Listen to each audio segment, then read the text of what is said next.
Today we will learn the main ways of spiritual change from Scripture. ከመጽሐፍ ቅዱስ ዋና የመንፈሳዊ ለውጦች በሚሉ ዛሬ እንማማራለን። Paul the Apostle said in the book of 1 Corinthians chapter 13 verse 11, when I was a child, I was thinking as a child. I was talking as a child. I was reasoning as a child. But when I became a man, I put away every childish way. አንደኛ ቆሮንቶስ ምዕራፍ 13 ላይ ሐዋርያው ጳውሎስ ልጅ እያለሁ እንደ ልጅ አስብ፣ እንደ ልጅ እናገር እና እንደ ልጅ እመላለስ ነበር። ባደግኩ ጊዜ ግን እነዚህ ነገሮች ሁሉ ተውኩኝ ይላል። When he became mature, he put away every former childish way of thinking. ባደገ ጊዜ እነዚህ የልጅ የሆኑ ነገሮችን ሁሉ ተዋቸው። In other words, he was transformed into maturity. በሌላ ቋንቋ ወደ ትልቅነት አድጓል ወይም ደግሞ ጎልምሷል።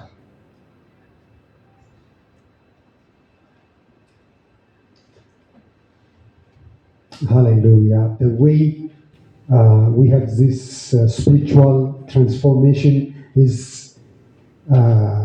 being in Christ.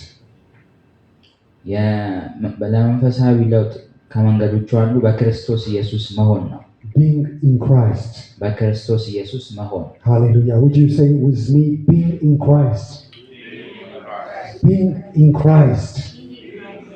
In the book of 1 Corinthians chapter 5 verse 17. ሁለተኛ ቆሮንቶስ ምዕራፍ 5 ቁጥር 17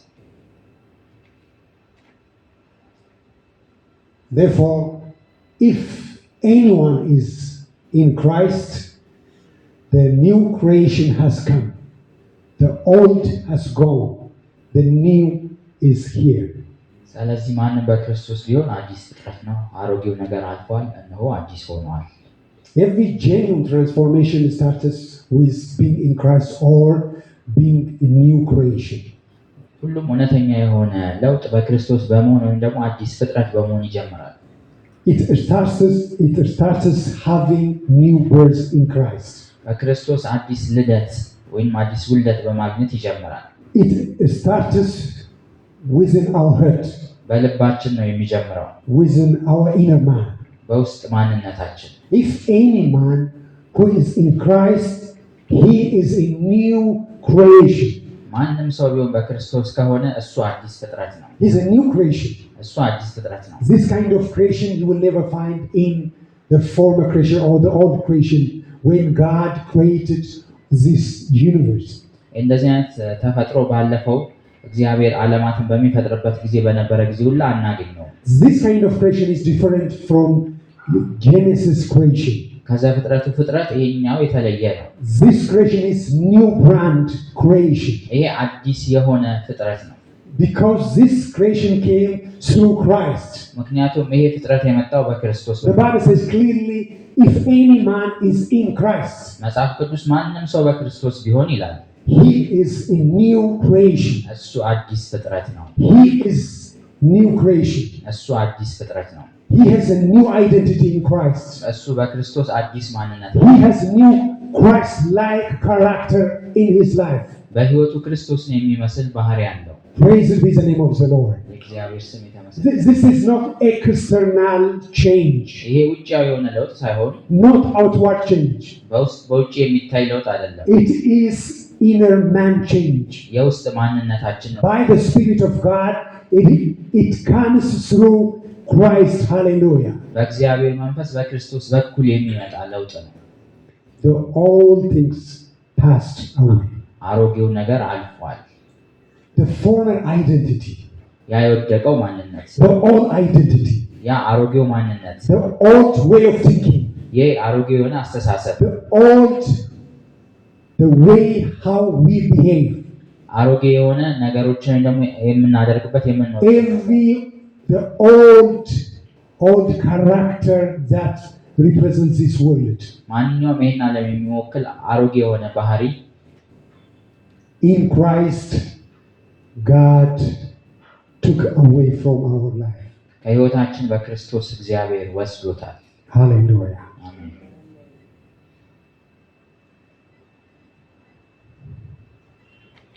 So in order to experience this change in our life, we need to believe what God did in Christ for us.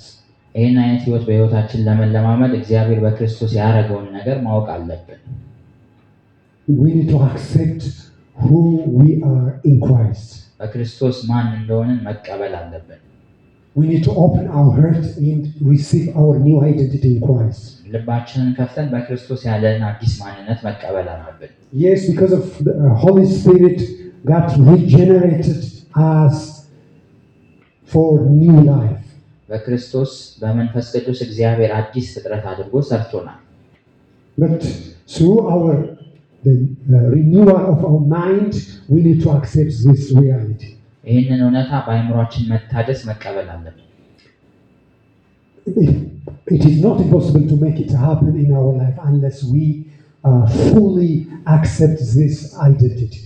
ይህንን ማንነት በሙሉ ማንቀበል ከሆነ እንደዚህ አይነት ኑሮ መኖር አንችልም። See what the Bible says, so all things passed away and everything became new.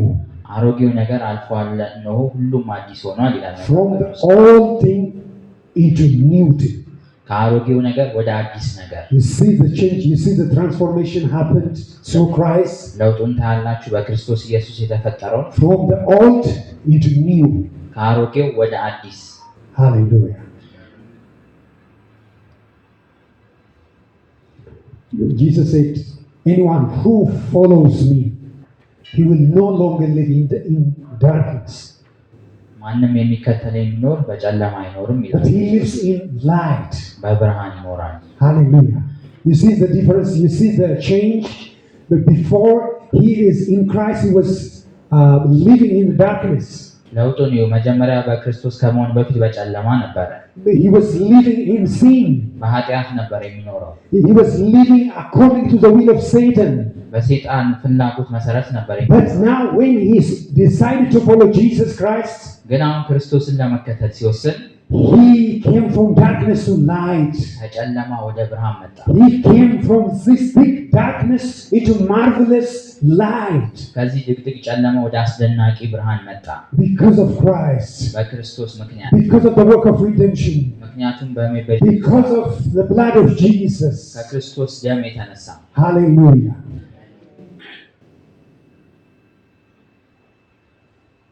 That's why Paul the Apostle said in the book of Galatians, chapter 2, verse 3. ሐዋርያው ጳውሎስ በገላትያ ምዕራፍ 2 ቁጥር 20 ላይ ያለው ይሄንን ነው። He said, I have been crucified with Jesus. ከክርስቶስ ጋር ተሰቅያለሁ። I have been crucified with Jesus. ከክርስቶስ ጋር ተሰቅያለሁ። I no longer live. እኔ አልኖርም፣ but Christ lives in me. ነገር ግን ክርስቶስ በእኔ ውስጥ ይኖራል። Hallelujah. The life I now live in the body, I live by faith in the Son of God who loved me and gave himself for me. አሁንም በስጋ የሚኖረው ኑሮ በወደደኝና ስለኔ ራሱን አሳልፎ በሰጠው በእግዚአብሔር ልጅ ላይ ባለኝ እምነት ነው ይላል። He received this identity that he has in Christ. በክርስቶስ ያለውን ይህንን ማንነት ተቀበለ። And he boldly started to declare that Christ lives in him. ከዛ በድፍረት መናገር ጀመረ ክርስቶስ በእኔ ውስጥ ይኖራል ብሎ። He said, I no longer live, but Christ lives in me. እኔ አልኖርም ይላል፣ ግን ክርስቶስ በእኔ ውስጥ ይኖራል።